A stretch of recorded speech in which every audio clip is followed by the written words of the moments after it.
नमस्कार, मी डॉक्टर सुमेधा भोसले. मुद्द्याची गोष्ट या आमच्या चॅनलमध्ये तुमचं खूप खूप स्वागत.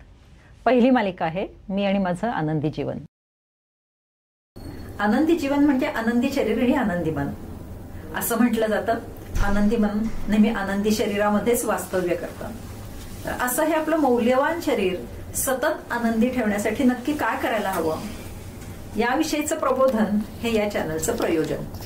शरीराचं कार्य सुरळीत चालायला हवं, आरोग्याची कोणतीही तक्रार नको, आणि जर काही कुरकुर असेल तर नक्की काय करायला हवं याविषयी मार्गदर्शन घेण्यासाठी त्या त्या क्षेत्रातल्या तज्ज्ञ व्यक्तींना आपण बोलवतो.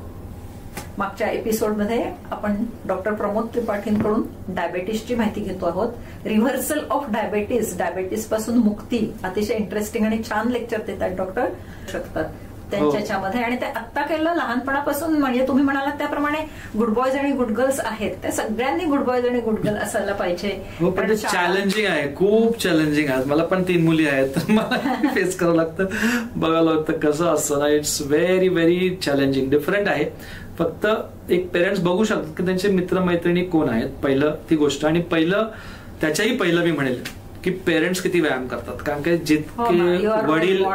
जितके वडील व्यायाम करतात ना, तितके मुलं त्याच्याकडे कल ठेवतात. हे रिसर्च प्रूव्हन आहे.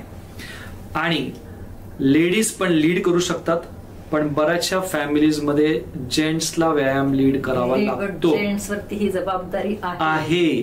जेंट्सवरती जबाबदारी आहे की तुम्ही पोट फ्लॅट ठेवा, प्रेग्नंट बाईसारखं बाहेर येऊ नका देऊ. That's your responsibility. आणि तुम्ही व्यायाम करा. आणि त्याच्या अनुषंगाने तुमची मुलगा असो, मुली असो, तुमची बायको असो, त्याच्याबरोबर तुम्ही ट्रेक्सला जा, वीकेंडला काहीतरी, म्हणजे find out some nice ways of exercising जे काय तुमच्या फॅमिलीला एन्जॉय होतील. कारण काय जुन्या जमान्यामध्ये पण आई वडील त्यांच्या कामात होते, मुलं त्यांच्या दुनियात होती.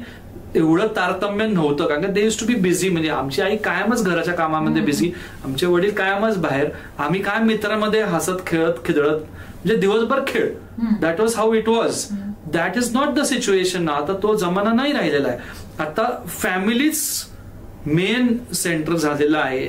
फॅमिलीमध्ये किती झोमॅटो स्विगी ऍक्टिव्ह आहे, आणि फॅमिलीमध्ये वीकेंड वॉरियर्स किती आहेत, काय करतायत, आणि आई वडील काय करतात. पुढे नाही येत नाही बघायला मिळालं. पॅरेंट्स OTT बघतायत, टीव्ही बघतायत, आणि मुलं जर बाहेर खेळत नाहीत म्हणून तक्रार करतात, तर तसंही चालणार. स्टार्ट विथ यू आणि connect with those families where kids exercise, other parents exercise, because you are an average of 5 people you are most with. मराठीमध्ये तुम्ही जे काय आहात, जे काय आजूबाजू तुमचे 5 लोक आहेत जे तुम्हाला जास्तीत जास्त भेटतात आठवड्याभरात, त्यांचं तुम्ही ऍव्हरेज आहात. एवढं सोपं गणित असतं. फिजिकल असो, मेंटल असो, सक्सेस असो, every अँगलनी whom are you spending time with.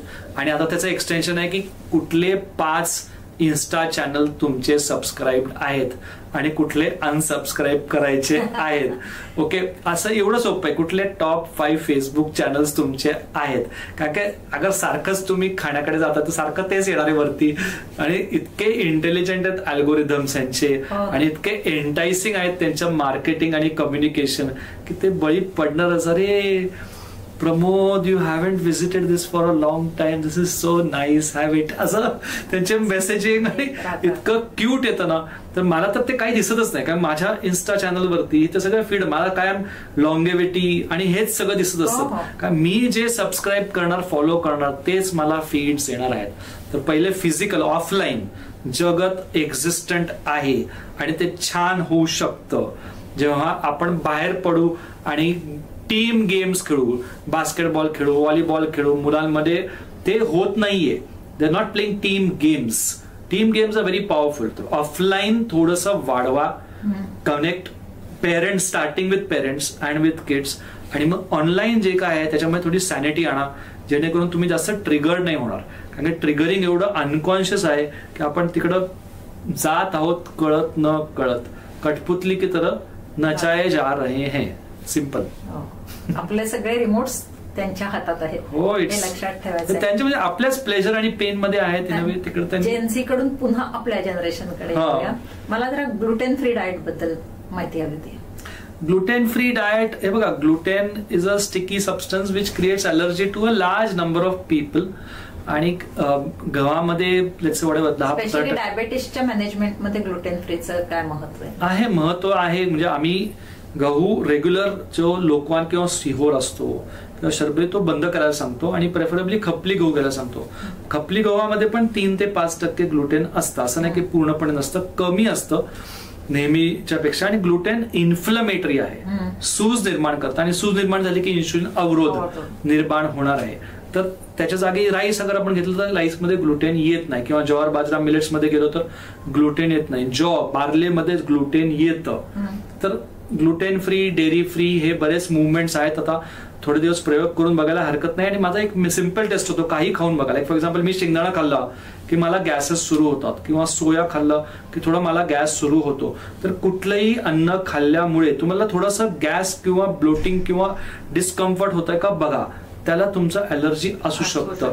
त्याच्यामध्ये दूध, गहू, सोया, शेंगदाणा, मशरूम्स व्हेजिटेरियन मध्ये, आणि फिश आणि एग्स नॉन व्हेजिटेरियन मध्ये खूप कॉमन आहे. प्लस बऱ्याचदा कधी कधी ब्लोटिंग मिक्सचरमुळे होतो, म्हणजे आपण फ्रूट पण खाणार आणि त्याच्याबरोबर शिजवलेलं अन्न पण खाणार आणि मग त्याच्याबरोबर आमरस पण पिणार आणि त्याच्याबरोबर काय काय काय काय गोंधळ घालणार, मग त्याच्यामुळे मग परत गॅसेस वगैरे होतो. ज्या ज्या गोष्टींनी गॅसेस होत आहे किंवा डिस्कम्फर्ट होत आहे त्याला थोडंसं रिफ्लेक्ट करून क्लीनअप करणं गरजेचं आहे. Because ideally you shouldn't have all these problems. अजिबात व्हायला नाही पाहिजे. आणि हे अंगावरती काढतात लोक, ब्लोटिंग, गॅस, कॉन्स्टिपेशन, ऍसिडिटी अंगावरती काढतात. आणि जेव्हा आपलं डायजेस्टिव्ह सिस्टम टकाटक नाहीये तेच इन्फ्लमेशन क्रिएट करतं, HSCRP वाढतं, इन्शुलिन रेझिस्टन्स क्रिएट करतं आणि बरेचसे हेल्थ इश्यूज होतात. म्हणून पेट परफेक्ट असायला चकाचक्कीची आहे. आणि अल्कलाइन डाएट बद्दल? हो, अल्कलाइन डाएटचं पण महत्व खूप जास्त आहे. त्याच्यामध्ये कुठल्या कुठल्या गोष्टींचा अंतर्भाव? व्हेजिटेबल्स, सगळे व्हेजिटेबल्स अल्कलाइन आहेत, सगळे फ्रुट्सही अल्कलाइन आहेत. म्हणजे जरी सिट्रस फ्रूट ऍसिडिक असले शरीराच्या बाहेर आतमध्ये गेले की सगळे अल्कलाइन होतात. नट्स वगैरे थोडेसे बॉर्डरलाईन असतात, पण त्यांना आपण भिजवलं, म्हणजे बदाम, अक्रोड पण भिजवलं की त्यांचं अल्कलिनिटी वाढायला लागतं. डाळीं पण थोडेसे ऍसिडिक कडे जातात, पण डाळींना आपण भिजवलं, शिजवलं की मग थोडेसे ते अल्कलाइन कडे येतात. So acid alkaline balance maintain करणं गरजेचं आहे. त्यासाठी व्हेजिटेबल फ्रुट्स फ्रंट रनर्स आहेत आणि बाकीचे सगळे पण आम्हाला लागणार आहेत. कारण आपण फक्त व्हेजिटेबल फ्रूटवरती नाही राहू शकत. आपल्याला अनाज पण पाहिजे, आपल्याला डाळ पण पाहिजे. तर जे काही ट्रीटमेंट आपण करतो त्याच्यामध्ये होतं ते मॅनेज. अल्कलाइन वॉटरचं पण महत्व आहे. कोणाला घ्यायच्यात महागड्या मशीन घ्या, असं नाहीये की नाही घ्यायला नाही पाहिजे. कोणाला स्वस्तातल्या घ्यायच्यात त्या घ्या. फक्त समजून घ्या की पाणी आपण किती अल्कलाइन घेतलं तरी परत ते पोटामध्ये जाऊन बॉडीमध्ये गेलं की ते परत रिबॅलन्स होणार आहे. तर अल्कलाइन वॉटर कधी घ्यायचं झालं तर आयोनाइज्ड अल्कलाइन वॉटर घेणं महत्वाचं असतं. असं त्याच्यामध्ये पण भरपूर शास्त्र आहे. पण लक्षात ठेवायची गोष्ट अशी आहे की डायबेटीस, ओबेसिटी, थायरॉइड ह्या सगळ्या गोष्टी आहेत त्या इन्फ्लमेटरी डिसऑर्डरमुळे, म्हणजे चुकीचा आहार घेतलाय, तुम्हाला गॅसेस होत आहेत, ढकार येत आहेत आणि त्याच्याकडे आपण दुर्लक्ष करतोय, खरं तर त्या शरीराने दिलेलं इंडिकेशन आहे. आणि मग ही ओबेसिटी ही जास्ती खाणं आणि कमी कॅलरीज बर्न करणं हे केवळ तेवढं एक कारण नाहीये डायबिटीसचं. तर तुमच्या शरीरातली पीएच बदलते तुमच्या चुकीच्या आहारामुळे. त्यामुळे आपल्याला आहार नियंत्रण करायचंय आणि त्यासाठी डॉक्टरांनी आपल्याला इतक्या महत्वाच्या टिप्स दिलेल्या आहेत. अजून तुम्हाला विचारायचं होतं की डायबेटीसचा हल्ली नवीन टेस्ट निघाल्यात, ती एक महत्वाची टेस्ट तुम्हाला सगळ्यांना आपण सांगूया की पॅचेस लावतात की कंटिन्युअस, म्हणजे ते तुम्हाला त्याच्यातून कळू शकतं की अमुक एक खाल्लं अन्न की तुमचा इन्शुलिनचा सर्ज वाढलाय, म्हणजे उद्यापासून तुम्ही ते बंद करू शकता. साखरेचा सर्ज. त्या टेस्ट बद्दल समजावून सांगा. सीजीएम आपलं कंटिन्युअस ग्लुकोज मॉनिटरिंगचे पॅचेस असतात 14 दिवसांचे. चांगलं असतात. काही काळासाठी कळायला की बाबा मला कुठल्या अन्नाने आणि किती खाल्ल्याने साखर माझी सर्ज होत आहे. थोडं 20 पॉईंट करेक्शन असतं, बऱ्याचदा ते कमी दाखवतो, तेवढं लक्ष ठेवावं लागतं. पण ते सर्वस्व नाहीये. म्हणजे ते एस्पेशली ज्यांच्या गोळ्या जास्त आहेत, इन्शुलिन जास्त आहे, फ्लक्च्युएशन जास्त आहे, त्यांना महत्व आहे. बाकी जनरल लाईफ मध्ये अगर क्युरिओसिटी असेल तर करून घेऊ शकतात.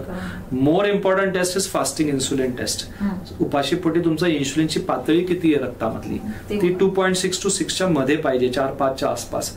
आणि ती हमखास प्रत्येक फॅमिलीमध्ये सगळ्यांची 10च्या वरती असते. आणि त्याच्यावरती आमचा नेक्स्ट रिसर्च पेपर आहे, होणार आहे पब्लिश. कारण काय, आता जेव्हा तुम्ही लॅब टेस्ट करता फास्टिंग इन्सुलिन त्याच्यामध्ये 2.6 to 25 नॉर्मल सांगितलं जातं आणि ते आम्ही चॅलेंज करतोय मागचे 12 वर्ष आणि शक्यतो आता पुढच्या 2 वर्षात ते चेंज होईल आणि रिपोर्टवरती लिहून येईल की 2.6 to 5 or 6 इज आयडियल. खरं उलट सांगितलं जातं हल्ली की डायबेटीस म्हणजे 110च्या वरती असले तरी चालते, हा स्कॅम आहे. त्याबद्दल एक सांगा लोकांना. ते काय ते लोक असं थोडं फेमस होण्यासाठी आणि काहीतरी ते काय म्हणतात की 200 साखर पण नॉर्मल आहे आणि 8 पण, त्याच्या बरेच मी काउंटर व्हिडिओ टाकलेले आणि क्लॅरिफिकेशन दिलेत.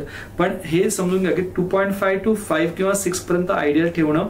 6 ते 10 मध्ये इनिशियल इन्शुलिन रेझिस्टन्स आहे आणि 10च्या वरती सिग्निफिकंट इन्शुलिन रेझिस्टन्स आहे. हे प्रत्येक लॅबनी आता त्याच्या इंटरप्रिटेशन मध्ये टाकणं गरजेचं आहे आणि त्यासाठी थोडं आमचं फोकस आणून आम्ही आता त्या हिशोबाने रिसर्च पब्लिश करतोय जेणेकरून जनजागृती वाढेल. नाहीतर काय होतं, लोक भ्रमात राहतात, अरे माझं 15 आहे इन्शुलिन आणि लॅब सांगते नॉर्मल आहे आणि माझं HbA1c चांगलं आहे 5.6, काही प्रॉब्लेमच नाही. अरे बाबा मग ते 5.6 15 इन्शुलिन म्हणजे 3 पट इन्शुलिन बनवून तू 5.6 आणतोय. बघ पुढच्या वर्षी काय होतं, पुढच्या वर्षी 5.9 होतो.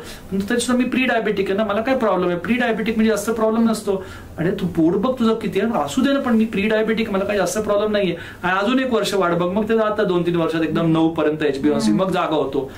ते जागा अगर जेव्हा तुझं 15 इन्शुलिन आणि 5.6 HbA1c होतो तेव्हा झालं असतं तर लवकर सुधारलं असतं. HbA1c बरोबर फास्टिंग इन्शुलिन करायला हवं आणि ते 2.5 to 5 मध्येच असायला पाहिजे. जरी तुमच्या लॅबोरेटरीमध्ये सांगितलं असेल 6 किंवा 9 25 पर्यंत नॉर्मल आहे, ते चुकीचं आहे. कारण आज ना उद्या तुम्ही त्या वाईट गोष्टीमध्ये लँड होणार आहात. किती छान मेसेज दिलेला आहे. खरंच ही महत्वाची माहिती आहे आणि अतिशय उपयुक्त महत्वाची आहे. डायबेटीसचा डेमन सगळीकडे धिंगाणा घालतोय. त्याला जर प्रतिबंध करायचा असेल, डॉक्टरांना 1 लाख पेशंट पर्यंत लवकरात लवकर पोहोचण्यासाठी मदत करायची असेल तर हा व्हिडिओ जास्तीत जास्त शेअर करा. सबस्क्राईब केलात की तुमचा पुढचा एपिसोड सुद्धा लगेचच येतो. त्यामुळे लाईक करा, सबस्क्राईब करा, शेअर करा. धन्यवाद. थँक्यू.